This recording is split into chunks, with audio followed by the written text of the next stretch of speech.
అందరికీ మరణాత. ఆదివారం ఆరాధన బైబిల్ మిషన్ చర్చి సున్నిపెంట.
సువార్త 2వ అధ్యాయం 7వ వచనము 8వ వచనం చదవమ్మా నీవా. తన తొలిచూలు కుమారుని కని కొద్ది గుడ్డలతో చుట్టి సత్రంలో వారికి స్థలము లేనందున ఆయనకు పశువుల తొట్టిలో పరుండబెట్టెను. ఆ దేశంలో కొందరు గొర్రెల కాపరులు పొలములో ఉండి రాత్రి వేళ తమ మందను కాచుకొనుచుండగా దేవుడు ఆయన వాక్యమును మన వినికిడిలో నరవేపులో కనపరుచుకును గాక. వాక్య వర్తమానంకి వెళ్దాం. ఈ దినమందు లూకా సువార్తలోని 2వ అధ్యాయము 8వ వచనము ధ్యానం చేసినట్టయితే, ఆ దేశములో కొందరు గొర్రెల కాపరులు పొలంలో ఉండి రాత్రి వేళ తమ మందలు కాచుకుంటుండగా అన్న అంశం మీద ఈ దినమందు వాక్య వర్తమానంలోకి వెళ్దాం. ఆ దేశము ఆ బెత్లెహేము పరిసర ప్రాంతంలో ఈ గొర్రెల కాపరులు అనబడుచున్న వారు తమకున్న మందలు కాస్తున్నారు.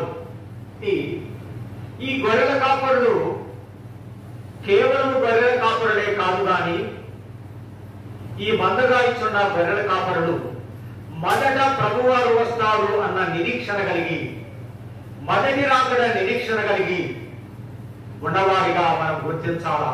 కనుక మొదటి రాకడ నిరీక్షణ కలిగి యేసు ప్రభువారు ఈ లోకానికి వస్తాడన్న నిరీక్షణ కలిగి ఉన్నవారు కనుక ఆ నిరీక్షణ బట్టి దేవదూత మరి దేవుని దగ్గర నుంచి వచ్చిన ఆ దూత వర్తమానం తెలియపరుచున్నది.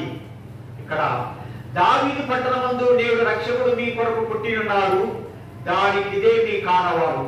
ఈ ఆనవారు పట్టుకొని ఈ గొర్రెల కాపరులు రాత్రి వేళ తమ మందరు కాచుకొంచున్న గొర్రెల కాపరులు. మొట్టమొదటిగా వచ్చినట్టయితే గొర్రెల కాపరులు అన్న అంశానికి మనం వచ్చినట్టయితే వీరు రాకడా రాకడా అన్న విషయము తెలిసిన వారు కనుక మరి వీరు యెరూషలేములో గొర్రెలను ఆ బలిపీఠం దగ్గరికి తీసుకుని వెళ్ళి బలిపీఠం దగ్గర వధించబడుతున్న గొర్రెలను వారు కాసుకుంటూ ఎలాంటి గొర్రెలు కావాలను ఆ గొర్రెలను ఆ బలిపీఠం దగ్గరికి తీసుకువెళ్ళేవారు. కాబట్టి ఈ యొక్క గొర్రెల కాపరులు కాలుచున్న వేళ చూసినట్టయితే రాత్రి వేళ. ఈ రాత్రి వేళ అనేది చీకటి వేళ, కనపడిన వేళ, భయంకరమైన వేళ, మరి శత్రువు సంచారం చేసే వేళ, అలాగే మృగములు సంచారం చేసే వేళ, అలాగే ఇవన్నీ కూడా భయంకరమైన కాలములు ఈ గొర్రెల కాపరులు తమ మందను కాసుకొచ్చు మరి అక్కడ ఉన్నప్పుడు దేవదూత వచ్చి చెప్పిన మాట, ఆ మాట భయపడుకుడి, ప్రజలందరికీ కలగబోవు మహా సంతోషకరమైన సువర్తమానం. ఈ సంతోషకరమైన సువర్తమానము తెలియపరచడానికి గొర్రెల కాపరులు ఎన్నారు, వారు కాసుకునేవారు ఈ గొర్రెల కాపరులు. అయితే ఎక్కడ ఉన్నారు వీళ్ళంటే చలి అనక మరి ఇల్లనక తన పనులనక దేవుని యొక్క ఏర్పాటులో ఉంటూ గొర్రెలను కాసుకుంటూ నమ్మకమైన వారిగా కనపడుతున్నారు. రాత్రి చాలా మంది నిద్రపోతారు, తన ఇంటి సొంత పనుల మీద ఉంటారు. కానీ అయితే గొర్రెల మంద క్షేమంగా ఉండాలని, ఈ మంద కాయాలని, భద్రపరచాలని అన్న స్థితిలో ఈ గొర్రెల కాపరులు మంద కాపరులుగా కాసుకుంటూ రాత్రి భయంకరమైన స్థితిలో కూడా ఉండి గొర్రెలు కాసుకునే వారిగా కనపడుతుంది కనుక చలిని కూడా లెక్క పెట్టలేదు. ఇది రాత్రి కాలం. రాత్రి రోజు వీటి చేత నిశిని వచ్చు చూడే కరవాలంబం బట్టి నిశిత రాత్రి వేళ అతి వీర భీకర సూరులమ నప్రవర్త పలకి నరసికొనుచు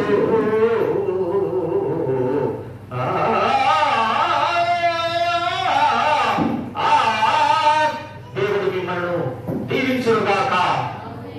వాక్యవర్తమానంలోకి వెళ్ళినట్టయితే ఈ రాత్రి భయంకరమైన ఈ రాత్రి కాలమందు గొర్రెల కాపరులు కాల్చుకున్నట్టు అలాగే మన స్థితిలోను మరి సేవకుల స్థితిలోను కుటుంబ స్థితిలోను రాబోయే కాలంలో భయంకరమైన స్థితులు ఉన్నాయి కాబట్టి అది రాత్రి కాలం అనవచ్చున్న ఆ కాలములు ఎవరి ఆత్మను వారు కాపాడుకోవడానికి, ఎవరి ఆత్మను దేవుని అప్పగించడానికి పరిశుద్ధంగా అప్పగించాలా, రాత్రికాల విపత్తులు అనవచ్చున్న అక్రమము, అవిధేయత, ఇవన్నీ కూడా మానవ జీవితంలో నుంచి భద్రపరుచుకోవాలా. మన ఆత్మను దేవునికి అప్పగించవలసిన సమయం వచ్చినది కనుక ఎవరైతే ఈ లోకకాలములు ఈ యొక్క మరి లోకంలో ఉన్న శరీరాశ, నేత్రాశ, జీవపు డంబము అనబడుచున్న ఈ కాలంలో వాటిని అంతకుండా పరిశుద్ధ పరచుకోవడమే రాత్రికాల విపత్తుల నుంచి కాపాడుకునే క్రైస్తవ సంఘమైనది. కాబట్టి అలాంటి ఏర్పాటులు ఉన్న వారే క్రైస్తవ సంఘంలో దేవుడి మెచ్చుకుంటారు. క్రైస్తవ సంఘమ ఘనకార్యములు చేయు కాలము వచ్చెను తెలుసునా, క్రీస్తు ప్రభువుని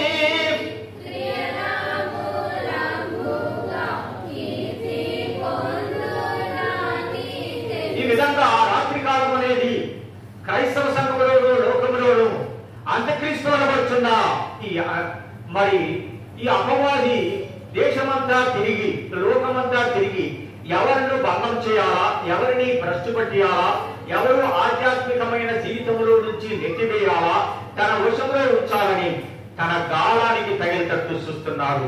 మొదటి యోహాను పత్రిక 3వ అధ్యాయము 4వ వచనం మనం చదివినట్లయితే మరి ఈ విధంగా కాలము రాత్రి వేళకు పోల్చబడినట్టుగా మనం చూస్తున్నాము. కాబట్టి ఈ కాలంలో ఉన్న మనము మన యొక్క జీవితాన్ని, మన ఆధ్యాత్మికమైన జీవితాన్ని భద్రపరుచుకొని దేవుడికి అప్పగించినట్లయితే రేపు రాబోయే ప్రభువారు వచ్చే మేఘముపై వచ్చుతున్న ఆ శకీన మేఘములోనికి తీసుకుని పోవడానికి విపత్తుల నుంచి రాత్రికాల అంత్యక్రీస్తు ఆత్మ పరిచయించున్న కాలంలో భద్రంగా ఉన్నట్టయితే, భద్రపరుచుకున్నట్టయితే దేవుడు శకీన మేఘంపై తీసుకుని వెళ్ళి 7 సంవత్సరాల పెళ్లి విందులు చేర్చుకుంటాడు. కాబట్టి ఈ విధంగా మరి ఆ దేవుడు రాత్రి వచ్చుచున్నది, అప్పుడు ఎవరునూ పని చేయలేరు అంటూ యోహాను సువార్త 9వ అధ్యాయం 4వ వచనంలోకి వచ్చినప్పుడు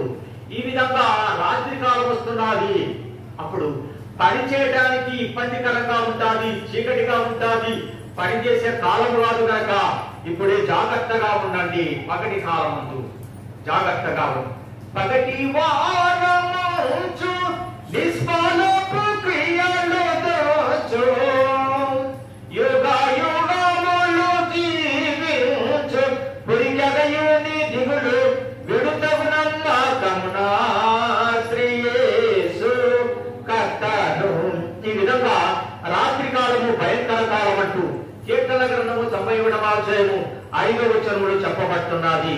ఆ విధంగా పరమగీత గ్రంథము 3వ అధ్యాయం 8వ వచనంలో కూడా చెప్పబడినట్టు మనం చూస్తున్నాము. కనుక చీకటి అనగా అపవాదు ఉన్న మరి ఈ యొక్క పరిమిత అతనికి కలిగిన పరిమిత అధికారాన్ని బట్టి అంటూ లూకా సువార్త 22వ అధ్యాయము 53వ వచనంలో చూసినట్టయితే అతనికి కొంత పరిమితమైన కాలం ఉన్నది.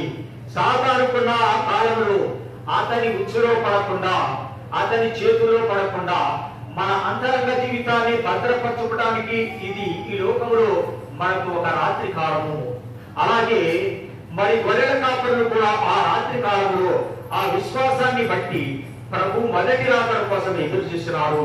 అలాగే నిరీక్షణ కలిగి ఉన్నది కాబట్టి దేవలోకం నుంచి దేవదూత వచ్చి గొర్రెల కాపరులతో మాట్లాడటము గమనిస్తున్నాము. కాబట్టి ఈ విధంగా కునుకుపాటు కాలమని మత్తయి సువార్త 25వ అధ్యాయము 5వ వచనంలో చూసినట్టు పెళ్లి కుమారుడు ఆలస్యం చేయగా సిద్ధపడిన కన్యకలు కునికిపాటు వచ్చినది. ఈ విధంగా సిద్ధపాటులో ఉన్న వారికి కూడా కొద్దిగా కునికిపాటు వస్తుంది. అంటే నిద్ర అనేది ఆవరిస్తున్నది. విశ్వాసి, ఈ యొక్క రాత్రి కాలం గురించి మనం గమనించవలసిన విషయం ఏమై ఉన్నదంటే రాత్రి విపత్తులు, రాత్రి సాతాను యొక్క ప్రయత్నము, అంత్యక్రీస్తు యొక్క మరి అతని అపవాది చేస్తున్న ప్రతి ప్రయత్నములు చిక్కకుండా భద్రపరుచుకోవాలి మన ఆత్మను అని. ఇది రాకడకు సిద్ధపరుచుకోవాలా. దేవుడిచ్చే వేళలో ఆయనకు అప్పగించవలసిన కాలమై ఉన్నది కనుక మత్తయి సువార్తలు చూస్తూ మరి బుద్ధి కలిగిన వారు అని హెచ్చరించబడిన మాట మనం గమనిస్తున్నాము. అలాగే బుద్ధి లేని వారు అన్న మాట మనం గమనిస్తున్నాము కనుక పరిశుద్ధాత్మ దేవుడు తండ్రి బుద్ధి కలిగిన వారిని బుద్ధి లేని వారిని కూడా మరి అక్కడ మరి కనపరిచినట్టు మనం చూస్తున్నాము కనుక ఇది తడువు చేయు కాలము. అంటే రాత్రి కాలంలో యెషయా గ్రంథము 59వ అధ్యాయము 10వ వచనములు చూసినట్లయితే రాత్రి కాలము ఎవరును ఎక్కడను ఏ వస్తువును ఏ ప్రక్క ఉన్నది మనకు తెలియదు కనుక అలాగే ఆత్మీయ జీవితంలో ప్రభు కొరకు వెతుకువారు సవరులాగునట్టుగా ప్రభు రాకడకు సిద్ధపడినట్టుగా మనమంతా కూడా ఈ రాత్రి కాలము లోకంలో ఉన్న మన జీవిత కాలంలో భద్రపరుచుకోవాలా.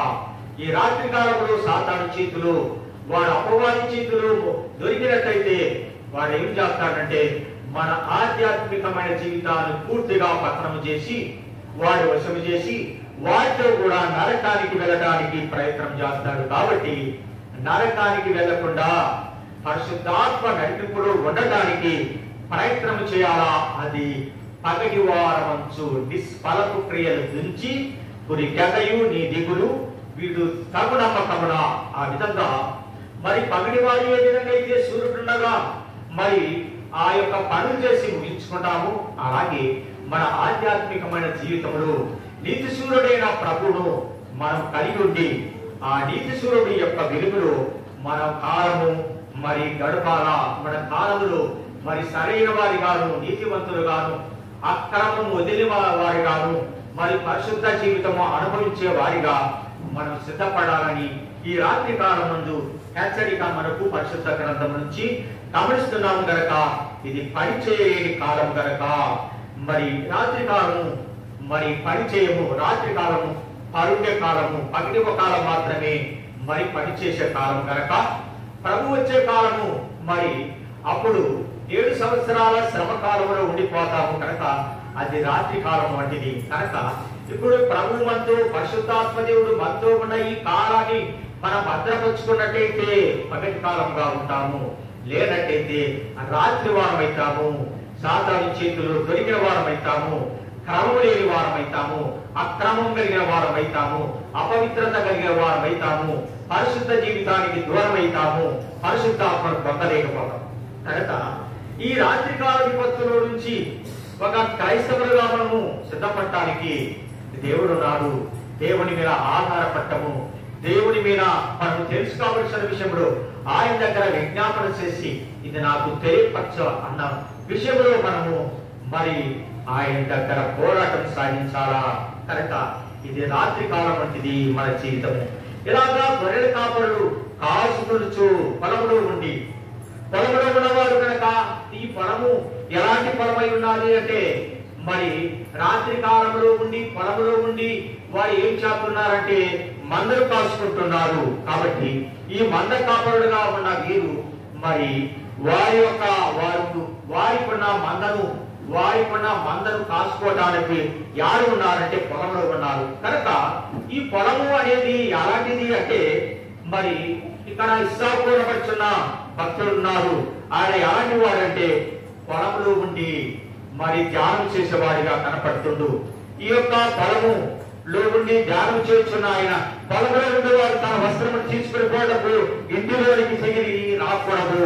మార్కు సువార్త 13వ అధ్యాయము 16వ వచనంలో చూసినట్టయితే పొలంలో ఉండేవారు అనబడుచున్నవారు. పొలంలో ఉండేవారు అంటే ధ్యానపరుడు అన్నమాట. పొలంలో ఉండేవారంటే అట్టి ధ్యానములో ఉండే అనుభవం కలిగిన వారు. కాబట్టి పొలంలో ఉండే స్థితి వేరు, లోకంలో ఉండే స్థితి వేరు, ఇంటిలో ఉండే స్థితి వేరు, పనిలో ఉండే స్థితి వేరై ఉంటారు. కాబట్టి పొలంలో ఉండువారు అనబడుచున్నారు. కనుక పొలంలో ఉండువారు తమ వస్త్రమును తీసుకుని పోవడము ఇంటిలోనికి తిరిగి రాకూడదు అన్నమాట మనం గమనిస్తున్నాము. కనుక ఈ పొలము ఆదికాండ గ్రంథము 24వ అధ్యాయము 63వ వచనంలో చూసినట్లయితే ఇస్సాకు పొలములో ధ్యానించే అనుభవం కలిగిన వారు. ఈ విధంగా అనుభవం కలిగిన వారు కాబట్టి ఇస్సాకు గారు ఆ పొలంలో ఉన్నప్పుడు దూరంలో ఉన్న ఒంటెను చూస్తున్నారు. ఆ దూరంలో ఉన్న ఒంటెను చూసి మరి అతి జ్ఞానం కలిగిన అనుభవంలోకి వెళ్ళినాడు. కాబట్టి ఈయన దూరంలో ఉన్న వాటిని కూడా చూడగలిగిన వాడు. అలాగే క్రైస్తవ సంఘం అనవచ్చున్న మనము కూడా రేపు రాకడకు వేగమెక్కే మనము కూడా దూరంలో ఉన్న ప్రభువు రాకడకు రానయ్యున్న శక్యన మేఘమును మన ధ్యాన అనుభవములో మనం అనుభవించాలా. ఆయన వచ్చుచున్న శక్యన మేఘము ప్రభు వారు రెండవ రాకడకు వచ్చుచున్న వరుడుగా వచ్చుచున్న పెళ్లి కుమార్తెను తీసుకుని వెళ్ళడానికి వచ్చుచున్న ఆ శక్యన మేఘము మన పొలము అనవచ్చున్న దైవ ధ్యానములే చూడాలా. అట్టి అనుభవం కలిగి ఉండాలి. కాబట్టి ఈ పొలము ధ్యాన అనుభవం కలిగిన పొలమై ఉన్నది. కాబట్టి ఈ ధ్యాన అనుభవము వేరై ఉన్నది, ప్రార్థన అనుభవము వేరై ఉన్నది కనుక ధ్యానం చేయుచుండగా ఏం కలుగుతాడంటే జ్ఞానం కలుగుతాది అంటాడు దైవజనుడు. కాబట్టి పరలోక సంబంధమైన జ్ఞానం కలిగి ఈ లోకంలో నుంచి ఎత్తబడే వారి వరుసలోకి మనం ఉండాలంటే జ్ఞానపరుడమై ఉండాలా. ఇట్టి ధ్యానము చేయుచుండినా మీలోని భక్తులు గట్టిపరులు కాలక్రమమున. ఇట్టి జ్ఞానవంతులుగా ఉండటానికి దూరంలో ఉన్న అనుభవాన్ని గమనించాలా, రానయ్యున్న రాకడను గమనించాలా, అలాగే వచ్చే శ్రమంలో నుంచి తప్పించుకోవడానికి గమనించాలా. ధ్యానము మన జీవితంలో ఎంత అనుభవం తెస్తున్నదంటే ఎత్తబడే పెళ్లి కుమార్తెగా సిద్ధపడే అనుభవంలోకి నడిపిస్తాది. కాబట్టి ఇట్టి ధ్యానములో ఉండాలా. కాబట్టి ఇట్టి ధ్యానాన్ని బట్టి మనము యాకోబు ఏమంటున్నారంటే 27వ అధ్యాయం ఆదికాండ గ్రంథము 27వ వచనములో చూసినట్లయితే ఆయన అనుభవం తన కుమారుడైన యాకోబు దీవించు, నా కుమారుని సేని వాసన యెహోవా దీవించిన వాసన. సేని అంటే పొలము. ఈ పొలంలో ఏమున్నాదంటే దేవుడి దీవెన ఉన్నది. దేవుడి దీవెన బట్టి దేవుడు దీవిస్తున్నాడు. కాబట్టి ఇస్సాకు అంటున్నాడు, నా కుమారుడు ధ్యానపరుడు, నా కుమారుడు ఈ ధ్యానములో ఉన్న నా కుమారుని యొక్క సువాసన సేని వాసన వలె ఉన్నదని తెలియపరుచుకుంటున్నాడు. కాబట్టి ఇలాంటి గొప్ప అనుభవంలో మనం కూడా క్రైస్తవ సంఘంలో ఉన్న మన అనుభవం అయి ఉండాలా. క్రిస్మస్ కాలంలో 10 నిమిషాల వారు ఒక ధ్యానం చేస్తారు. అది ఏంటంటే యేసు ప్రభు వారు ఆ యొక్క పశువుల తొట్టిలో పడుకోవడము, అలాగే గొల్లలైన వారు ఒక పక్క ఉండటము, జ్ఞానులైన వారు మరొక పక్క ఉండటము, తల్లి మరియమ్మ యేసేపుడు యేసు ప్రభు వారిని ఎత్తుకోవడము అనేది ఇది ధ్యానంలో చూసి మరి దేవుడి దర్శనం పొందుతారు. ఈ ధ్యానంలో వారు చూసినప్పుడు సేవకుడు నడిపింపును బట్టి జ్ఞానులు చూడటము, ఆనాడు వచ్చిన జ్ఞానులు దైవ దర్శనములు ఈనాడు పండగ చేసుకోవచ్చున్న మనము ధ్యానములో మన ధ్యానములో జ్ఞానులు చూడాలా. మన ధ్యానములో మరి పశువుల కాపలను చూడాలా. మన ధ్యానములో ఆనాడు మరియమ్మ చేతిలో ఉన్న యేసు బాలను చూడాలా. పైన ఆ సత్రం ఆ యొక్క మరి పశువుల చాలపై దిగి వచ్చిన నక్షత్రాన్ని కూడా చూసి ఈ యొక్క క్రిస్మస్ చేయాలా అని మన దైవజనుడు మనకు తెలియపరిచినాడు. కాబట్టి ఇది ధ్యాన అనుభవాన్ని బట్టి ఈ అనుభవం వస్తుంది. కాబట్టి ఈ అనుభవం కలిగిన వారే ధ్యానపరుడై ఉంటారు. కాబట్టి అప్పుడు ప్రభువును కూడా చూసే అనుభవం ఉంటుంది. కనుక మరి ఇట్టి మనోనేత్రము కలిగి ఉండటానికి ధ్యాన అనుభవంలోకి వెళ్ళాలా. రాబోతున్న మరి శక్యన మేఘంపై వెళ్ళాలంటే ఇప్పుడే ధ్యాన అనుభవంలోకి వెళ్ళాలా. అలాంటి అనుభవ జ్ఞానవంతుల నుండి కూడా ఆనాడు మోషే గారు ప్రత్యక్ష గుడార నిర్మాణం గురించి చెబుతూ, మోషే నీకు చూపించిన విధానముగా ఈ యొక్క ప్రత్యక్ష గుడారాన్ని కట్టు. ప్రత్యక్ష ప్రభు దిగి వచ్చే గుడారాన్ని ఎప్పుడు చూసినాడు? ధ్యానంలో చూసినాడు. మంచున్న కొత్తగా చూసినాడు. ఆ ప్రత్యక్ష గుడారము, ఆ అతి పరిశుద్ధ స్థలము, పరిశుద్ధ స్థలము, ఆవరణ అనవచ్చున్న ఇదంతా కూడా చూసినాడు తన ధ్యానములో. అట్టి అనుభవం కలిగి ఉండాలా.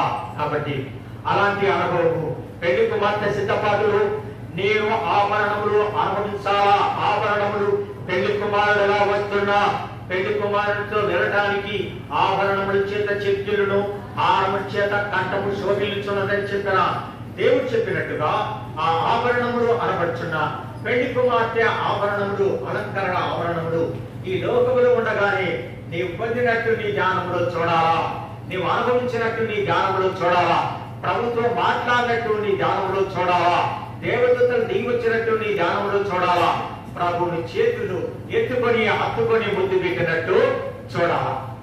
ఆ విధంగా ధ్యానము అనేది నీకు జ్ఞానం కలుగజేస్తాది, అలాగే భక్తిని కలుగజేస్తాది, అనుభవాన్ని కలుగజేస్తాది. కాబట్టి ఈ విధంగా ధ్యానపరుడైన వారు ఆ పొలములో ఉండి మరి రాత్రి వేళ తమ మందను కాచుకొచ్చుండగా ఈ పొలం అనేది అలాంటి దర్శనాన్ని నీకిచ్చే పొలము, దేవుడితో సహవాసం చేసే పొలము.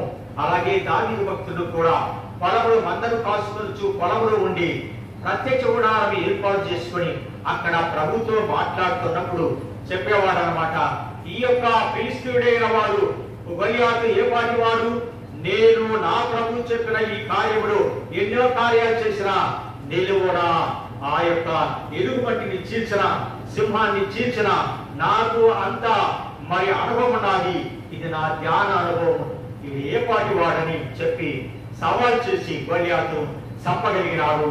దేవుడు కూడా చెప్పినాడు, అడుగు నేను ఎన్నుకున్నవాడు అక్కడ ఉన్నాడు దావీదు, అతడు కావాలా నాకు అని చెప్పి ఆయన ఎన్నుకొని యెషయా కుమారుడు ఒక యాజకుడు గాను మరి రాజు గాను నిర్ణయించినట్టు మనం చూస్తున్నాము. కనుక ఆయన జీవితంలో ఏమున్నదంటే ధ్యాన అనుభవం ఉన్నది. కనుక అట్టి అనుభవం మనం కూడా సంపాదించుకోవాలా. ఇది దేని బట్టి అంటే మరి పొలమును బట్టి. ఈ పొలం ఏంటంటే ధ్యానము, ఈ ధ్యానం ఏంటంటే దేవుడితో సహవాసము, ఈ ధ్యానం ఏంటంటే ఇది క్రమం కలిగింది. ఈ ధ్యానానికి ఈ క్రమాన్ని బట్టి మనము ధ్యానపరుడంటే దేవుని స్వరం వింటాము, దేవుని చూస్తాము, పరిశుద్ధులను చూస్తాము, పరలోక పటాన్ని చూస్తాము, దేవదూతలను చూస్తాము. ఇది నీకు ఆశ్చర్యంగా ఉండొచ్చేమో, కానీ నీ యొక్క ఆధ్యాత్మికమైన జీవితాన్ని క్రమంలో పెట్టాలంటే ఇప్పుడే కదా ఒక మాట అంటారు, ప్రభువారు నీవెవరో నాకు తెలియదు అన్న మాట అంటారు. కనుక ఈ లోకంలో ఉండగానే ఆయనకు తెలిసిన వారు కావాలంటే ధ్యాన అనుభవంలోకి వెళ్ళాలి. కనుక ఇట్టి ధ్యానం చేయించుండానా మీలోని భక్తి గట్టిపడును కాలక్రమమునా అని చెప్పబడినట్టు ఇట్టి ధ్యానపరుడమై ఉండాలా. ఇది పొలాన్ని బట్టి మరి ఈ ధ్యాన అనుభవం మనము పొందగలుగుతాము. పొలం అంటే దైవ సన్నిధి, పొలం అంటే ఏకాంత ప్రార్థన, పొలం అంటే దేవుడి దగ్గర కనిపెట్టుకున్న, పొలం అంటే మరి మనవుని భారం కలిగి దేవుడు ఉన్నాడని తలపు కలిగి మరి దేవుడు ఉన్నాడన్న తలపుతోటి మనసు అటు ఇటగా మళ్ళకుండా దేవుడి మీద మనసు పెట్టుట ఇది కష్టమే. కానీ మనసు పెట్టడము అలవాటు చేసుకున్నట్టయితే దేవుడు మాట్లాడటానికి వస్తాడు. మధుచున్న కొండ దగ్గర దేవుడు మాట్లాడిన విధానం మోసే జీవితంలో ఉన్నది. ఈనాడు కూడా అనేకమైన పెళ్లి కుమార్తె అనుభవంలోకి వచ్చిన వారి జీవితంలో మరి ఆ అనుభవం ఉన్నది. కనుక రాత్రి వేళ పొలంలో ఉండి తమ మందను కాల్చుకొచ్చుండగా అన్నమాట. ఇక్కడ పొలం అన్నది ధ్యాన అనుభవము. కనుక ఈ ధ్యాన అనుభవములో నీ పేరు, నీ గ్రంథము, నీ యొక్క పేరు, నీ కుటుంబం పేరు, నీ సంఘం పేరు దేవుడి యొక్క గ్రంథములో రాయబడ్డదా లేదని చూడవచ్చు. అలాగే దేవుడు వచ్చే కాలాన్ని కూడా దేవుడు తెలియపరుస్తాడు. కాబట్టి జీవ గ్రంథములో పేరు రాయబడటానికి, అలాగే పరిశుద్ధాత్మను పొందటానికి, మరి ఆత్మ నింపుదల కలగటానికి ఇది సహవాసము ఎంతైనా అవసరం. కాబట్టి రాత్రి వేళ గొర్రెల కాపరులు తమ మందను కాసుకొని చుట్టగా అన్నమాట మనము గమనిస్తున్నాము. కనుక ఈ రాత్రి విపత్తుల నుంచి మనమందరూ కాసుకునే వారమై ఉండాలా అంటూ ఇక్కడ రెండవ మరి లూకా సువార్త 2వ అధ్యాయం అందరి మనం చదివినట్టుగా మరి కాల్చుకొనుట అనే అనుభవం ఇలాంటి వచ్చినది. కాబట్టి ఈ విధంగా రాత్రి వేళ అనేది కూడా రాత్రి వేళే కాసుకోవాల్సి వచ్చింది. పగటి వేళ పగులుంటాది. కాబట్టి మెలుకువగా ఉండి మందను కాసుకోవాలా. వారికి ఏ మంద ఉంది? గొర్రెల మంద ఉంది. అది ఏ మంద అంటే మరి ఆ బలిపీఠం దగ్గరికి తీసుకుని వెళ్ళి క్రమముగా పెంచి వాటిలో ఏ విధమైన తెగ లేకుండా మచ్చ లేకుండా పెంచి బలిపీఠం దగ్గర బలి ఇవ్వవలసిన మరి మంద ఉన్నది. అలాగే ఇప్పుడు ఈ మంద కాపురులు ఏం చేస్తున్నారంటే కాసుకొని చుండగా, ఈ కాసుకొని చుండగా ఎవరు వచ్చినారు? దేవదూత వచ్చింది. కదా, భయపడకుడి అని చెప్పబడిన మాట. అలాగే ప్రభు యొక్క మహిమను చూసినారు గొర్రెలు కాపరులు, దేవదూత యొక్క స్వరం విన్నారు. అలాగే ఇప్పుడు కాసుకున్నట్టయితే ఇప్పుడు వాళ్ళు కాసుకున్నారు మందను. మనకు ఒక మంద ఉంది క్రైస్తవ సంఘానికి, మనకు ఏర్పాటు చేసిన అలాగే మరి సేవకునికి మంద ఉంది, అలాగే గొప్పవారందరికి కూడా మంద ఉంది, చిన్నవారికి మంద ఉంది, ప్రతి కుటుంబం కూడా ఒక మంద ఉంది. ఈ మందను కాసుకోవాలి. మనం ఎందుకు కాసుకోవాలంటే ముందే చెప్పినా కదా, అంత్యక్రీస్తు అనేవాడు ఎప్పుడెప్పుడు దిగమింగుదామా, ఎవరిని పట్టుకుందామా, ఎవరిని నరకానికి పంపుదామా, ఎవరిని శ్రవణ పాలు చేద్దామా, ఎవరిని చంపివేద్దామా, ఎవరిని యాక్సిడెంట్ చేద్దామా అనబడుతున్నవాడు వాయుమండలం వాడు. వాయుమండలం అందున్న దురాత్మ సమూహంతో మనం పోరాడుతున్నాం. శత్రువులు ఎవరంటే వాడే కానీ మరి ఒకటి కాదు కనుక వాడి దగ్గర పోరాడినట్టయితే రేపు పోరాటంలో ప్రభు అంటారు, ప్రకటన గ్రంథంలో చెప్పబడినట్టు జయించిన వారిని నాతో కూడా సింహాసనం అందుకు కూర్చుండనిస్తును అని చెప్పబడిన మాట. నీ జీవిత కాలంలో శత్రువును జయించి సింహాసనం మీద అధిరోహించే భాగ్యం దేవుడిస్తారు. కాబట్టి ఇక్కడ కాసుకున్నవారా ఏం కాసుకోవాలా? గొర్రెలు కాసుకున్నారు. అలాగే మనకిచ్చిన మంద, మనకిచ్చిన కుటుంబము, మనకుల్లో దేవుడు మనకిచ్చి మన అంతరంగములు, మన ఆధ్యాత్మికమైన జీవితాన్ని మన చేతులు పెట్టారు. ఇది భద్రపరుస్తావా భంగం చేస్తావా అనేది నీపై నాపై ఉన్నది కనుక భద్రపరచన ఆయన రాజ్యంలో యుగయుగాలు ఉండగలుగుతాము. భద్రము లేకుండా యుగయుగాలు నరకానికి వెళ్లాల్సి వస్తుంది. కాబట్టి ఊరికైపోయినది నా కాలం అంటే ఊరిక కాల ప్రభు అనేకాయనుడు నీకు ఇచ్చిన ఆత్మ దేవుంది, నీకు ఇచ్చిన రూపం కూడా దేవుంది, నీకు చాలా లెక్క ఉంది కాబట్టి అంతేమైపోలేదు, కాల్చుకొని చూడరా అంటారు. కాబట్టి ఈ విధంగా మరి అపవాది మన విలువైన శక్తులను దోసుకుంటారు, మన ఆధ్యాత్మికమైన శక్తులను దోసుకుంటారు. కాబట్టి వారు మరి ఈ విధంగా చూస్తూ యోగు గ్రంథం కీర్తనల గ్రంథము 42:8 చూస్తూ మరి దావీదు రాత్రి వేళ ఆయనను కూర్చిన కీర్తన నాకు తోడుగా ఉండును. ఈ రాత్రి కాలమందు దావీదు ఏమంటున్నాడు? కీర్తన పాడుకుంటున్నాడు, స్తుతి చేసుకుంటున్నాడు. ఎన్నిసార్లు పాట పాడేవాడు, ఎన్నిసార్లు ప్రార్థన చేసేవాడు, ఎన్నిసార్లు స్తుతించేవాడు ఈ దావీదు రాత్రి కాలమందు. స్తుతి చేయటం లేదా? అట్లాగనే దేవుడు గణపరచడానికి మనకు కూడా ఈ లోక కాలం అనే ఈ రాత్రి కాలంలో సాతాను సంచారం చేసి ఈ రాత్రి కాలంలో వారి ఛాయ మబ్బులాగా ఎండకి ఏ విధంగా అయితే మబ్బు పట్టి అప్పుడప్పుడు మరి ఎండను రాకుండా సూర్యుని వెలుగు రాకుండా అడ్డగిస్తాడు, అలాగే సాతానుడు అట్లాగా అడ్డగిస్తున్నాడు. ప్రతి కుటుంబాన్ని ప్రతి చోట కూడా అడ్డగిస్తున్నాడు. ఎందుకంటే దేవుని బిడ్డలను ఏ విధంగా అయినా పట్టుకోవాలన్న అపవాది యొక్క ప్రయత్నమై ఉండాలి. కాబట్టి ఇప్పుడు నీవు కాసుకోవాలా, నేను కాసుకోవాలా? త్వరగా వస్తున్నాడే లేదా? త్వరగా రానున్నా యేసు త్వరగానే రమ్ము, తననే త్వరగా రాచు.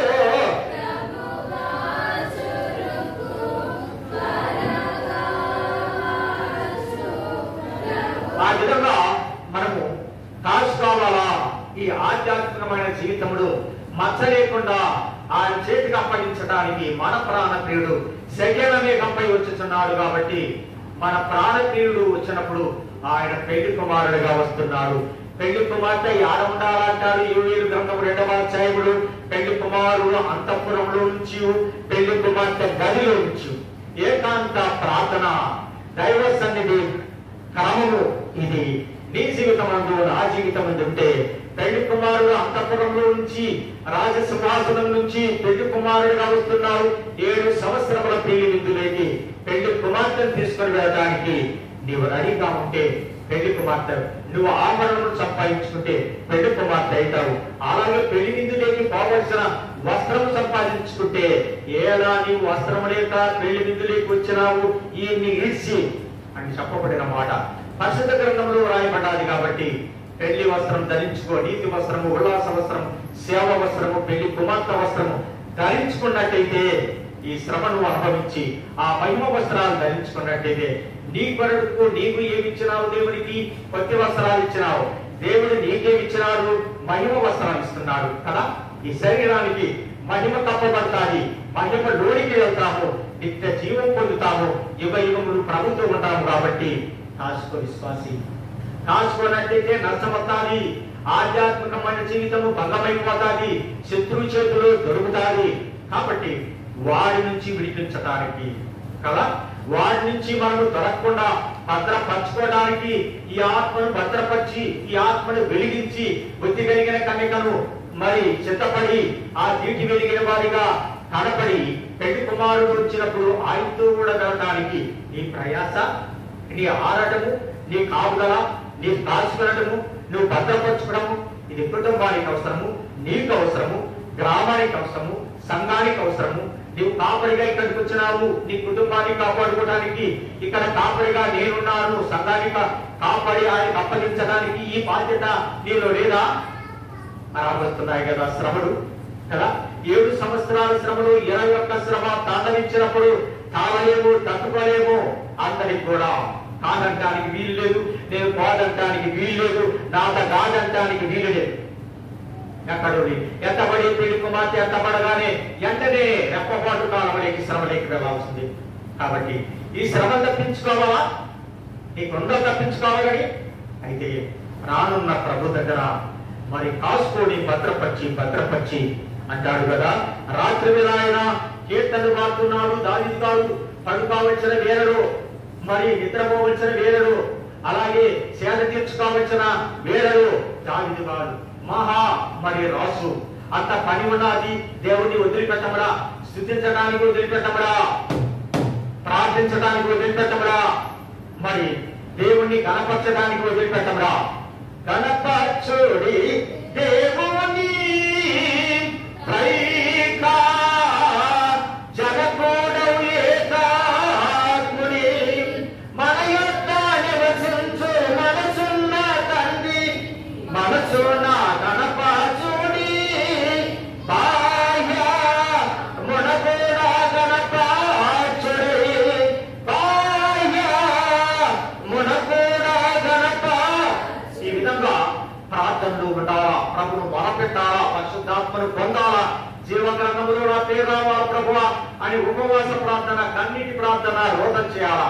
అవసరమైతే పిల్లలకి పెళ్లి కావాలా, ఉద్యోగం కావాలా, ఆస్తి కావాలా, పాస్తి కావాలా, జబ్బులు కావాలని ఉపవాస ప్రార్థన చేస్తవే నీ కుటుంబాన్ని గురించి, నీ గురించి ప్రభు రాజ్యంలో యుగ యుగాలు ఉండటానికి ఇన్ని మార్లు ఉపవాసం చేసినావు. అన్నారవచ్చున ఆమె ఏం చేసినది, రేయింబవులు 84 సంవత్సరాలు రాత్రి పగుళ్ళు కన్నీరు కాచుతూ ఉపవాసం ఉండి దేవాలయమును వదిలిపెట్టగా కదా. మన అంతరంగము దేవాలయము, ఆయన కూర్చుని సింహాసనము, దీని దగ్గర ఎన్ని స్థితులు జరుగుతున్నాయి, ఆయన కూర్చున్నప్పుడు ఎన్ని ప్రార్థనలు జరుగుతున్నాయి, ఎంత క్రమంగా ఉంటున్నావు. కాబట్టి విశ్వాసి ఈ విధంగా దావీదు తన జీవితాన్ని మరి ఇక్కడ హెచ్చరిస్తూ 42వ దావీదు చెప్త 8వ వచనంలో చూస్తే ఈ విధంగా రాత్రి వేళ అనగా విపత్తులు, ప్రమాదములు, చిక్కులు వీటి అన్ని ఉన్న ఈ కాలంలో ఆ దావీదు భక్తుడు కీర్తనలు పాడుతున్నాడు. ఎంత సంతోషమో కదా కీర్తనకే. అలాగే స్థితున్నాడు, పరలోకంలో నుంచి వచ్చే దేవుడు, నా కొరకు శక్యన మేఘము సిద్ధపరిచిన నా ప్రభువా, నా ప్రాణ ప్రియుడా, ఈ లోకంలో నీ ప్రాణాన్ని నా ప్రాణం కోసం వడ్డించినావు, శిలువలో మరణం పొందినావు నీ అమూల్య రక్తముతో కదా. సిలువయందే మూర్తి బలము చూచితిరా, ఇలాంటి శిలువలో ప్రాణం పెట్టిన ప్రభువారు త్వరగా వస్తున్నాడు పెళ్లి కుమార్తెను తీసుకొని వెళ్ళడానికి. ఎంతవా ఈయన ఉంటావా, ఉంటే మాత్రం శ్రమని, కఠోరమైన శ్రమలు తప్పించుకొని వెళ్ళడానికి మరి ఇక్కడ కాసుకునుట, భద్రపరచుట, అంతరంగాన్ని భద్రపరిచి ప్రభు చేతికి అప్పగించినట్టయితే ఆయన యుగయుగాలు నిన్ను, నీ కుటుంబాన్ని, నిన్ను, నీ వారిని వాడి చేతిలో దొరకకుండా వెలిగించి మరి వెలుగు బిడ్డలుగా కనపరిచి సెక్కన మేఘంలోకి కొనిపోయి దేవుడై ఉన్నాడు కనుక మరి ఇక్కడ చూపు ఆయన సిద్ధపరిచిన ఉపదేశము మరి అందుకునుట అన్నమాట. యోగ గ్రంథంలో 33వ అధ్యాయం 18వ వచనం చూసినట్టయితే రాత్రి కాలము మరి ఆయన ఉపదేశించిన ఈ ఉపదేశం అనేది రాత్రి కాలము స్వప్నములు మనకు చేయు హెచ్చరికలు ఆయన మనకు నేర్పించు ఉపదేశాలన్నీ కూడా రాత్రి కాల కళల్లో కలుగుతాయి, పగటి కాల ధ్యానంలో కలుగుతాయి కనుక ఆయన ఉపదేశిస్తున్నాడు ఎలాగా ఉండాలని. యోబు ఏ విధంగా అయితే తన కుటుంబం అంతా భద్రంగా ఉండాలా అన్న ఉపదేశము పిల్లలు కూడా ఇస్తూ మరి వాడు ఏమంటున్నాడంటే, దేవానా బిడ్డలైన వారు ఏమన్నా పొరపాటు చేసిండ్రు, తప్పు చేసిండ్రు అని చెప్పి బలులు సమర్పణ చేయడానికి మొదలుపెట్టిండు. ప్రభు వాళ్ళ బిడ్డలు పరిశుద్ధులుగా ఉందా, వాళ్ళ అంతరంగంలో కూడా పాపం నిలబడకూడదని బలిపీఠం దగ్గర ఉన్న బలి సమర్పణ చేసుకుంటూ ఆయన కుమారుడు కుమార్తె నిమిత్తమై బలి పశువు యొక్క రక్త ప్రోక్షణలో కడుగుతున్నాడు. ఎంత గొప్పవాడండి ఈ యోబు కదా. అలాంటి రక్త ప్రోక్షణ, కడగబడి ప్రోక్షణ మన కొరకు బలి అయిన బలి పశువు రక్తంలో కడిగినట్టయితే పాపములు ఉండదు. కనుక పాపములు ఎడవాళ్ళ ఉంచుకోవాలా, పాపము మనసా పాపమునకు పశ్చాత్తాపపడు మనసా పాపమునకు నరక కోపమున్నది గనుక పాపము. అలాగా ఉపవాస ప్రార్థన చేస్తూ, కన్నీటి ప్రార్థన చేస్తూ మా అంతరంగాన్ని శుద్ధీకరించు ప్రభా, నీ రాకడికి సిద్ధపరచు ప్రభా. ఈ ప్రపంచంలో ఉన్నవారు, ఈ దేశంలో ఉన్నవారు, ఈ గ్రామంలో ఉన్నవారు, మా సంఘంలో ఉన్నవారు, మా కుటుంబంలో ఉన్నవారు ఎడబడిన వారిగా ఉండకూడదని కాసుకున్నట్టయితే, దైవ సన్నిధిలో కాసుకున్నట్టయితే, మొరపెట్టి ప్రభుని స్తుతించి ఆరాధించి ప్రార్థించి వదిలిపెట్టక నేను అతన్ని పట్టుకుంటేనే ఈ ప్రాణప్రియుని పట్టుకోవలసిన సమయం కానీ వదిలిపెట్టే సమయం కాదు. నేడు రేపో వస్తున్నాదని వార్తాపత్రిక చెబుతున్నాడు. అలాగే మరి వాళ్ళు ఇశ్రాయేలీయులు అనబడుచున్న వారు, యూదులైన వారు వారి దేవాలయం కట్టున్నారు. ఆ దేవాలయం కట్టగానే మరి యూదులు పాలస్తీనాకు రాగానే ప్రభు రాకడ ఉంటాదన్న విషయము మనం గమనిస్తున్నాం. కాబట్టి ఈ రాకడ కాలంలో మరి వాళ్ళ దేవాలయం ముగింపులకు కూడా మరి మొదలు కావడానికి వాడు ఏర్పాటాన్ని కూడా సరి చేసుకున్నాడు. ఈ కరువులు, ఈ కాటకాలు, ఈ యుద్ధాలు, ఈ మరణము, ఈ తెగులు ఇవన్నీ కూడా రెండవ రాకడకు చూశానని పరిశుద్ధ గ్రంథము నీకు బోధిస్తుంది, నాకు బోధిస్తుంది. విశ్వాసి నిర్లక్ష్య పెట్టద్దు. ముగింపు లేకొచ్చినట్టయితే ఒక మాట చెప్పుకొని ముగించుకుందాము. ఆయన అగ్ని స్తంభం మీద నిల్చుట. యెషయా గ్రంథము 4వ అధ్యాయం 5వ వచనము చూసినట్టయితే, ఈ రాత్రికాల విపత్తులో నుంచి నిన్ను కాపాడేవాడు, ఇశ్రాయేలీయులు కాపాడువారు, పునకలు నిద్రపోడు ఇశ్రాయేలు కాపాడువారు. మరి ఆ యొక్క దేవుని యొక్క ఏర్పాటులో ఇశ్రాయేలీయులు ప్రయాణం చేసి కానాను చేసే మార్గంలో అరణ్యముడికి వెళ్ళినప్పుడు అక్కడ మేఘస్తంభము, రాత్రి అగ్నిస్తంభము. ఈ అగ్నిస్తంభము మనతో సంచారం చేయడానికి, నడిపించడానికి దేవుని యొక్క అగ్నిస్తంభం ఉన్నది. కాబట్టి మనం నడిపించే స్తంభమై ఉన్నది, ఆయన వచ్చే స్తంభమై ఉన్నది, శత్రు బారు నుంచి కాపాడే స్తంభమై ఉన్నది. కాబట్టి మరి ఆ కాపుదల ఇశ్రాయేలు రాత్రి పగులు కాపాడే దేవుడు. ఆ విధంగా మనల్ని కాపాడువాడు, కొనకడు నిద్రపోడు. కాబట్టి ఇలాంటి కాపాడే దేవుడి దగ్గర నీవెంతైనా మొరపెట్టుకోవాలా. ఆ విధంగా మొరపెట్టుకున్నట్టయితే ఈ యొక్క మరి కాచుకుని గొర్రెల కాపరులు కాచుకుంటాడు అనగా మొదటి రాకడ విశ్వాసంతో ఉన్న ఈ గొర్రెల కాపరుడు దేవదూతను వారి దగ్గరికి పట్టినారు.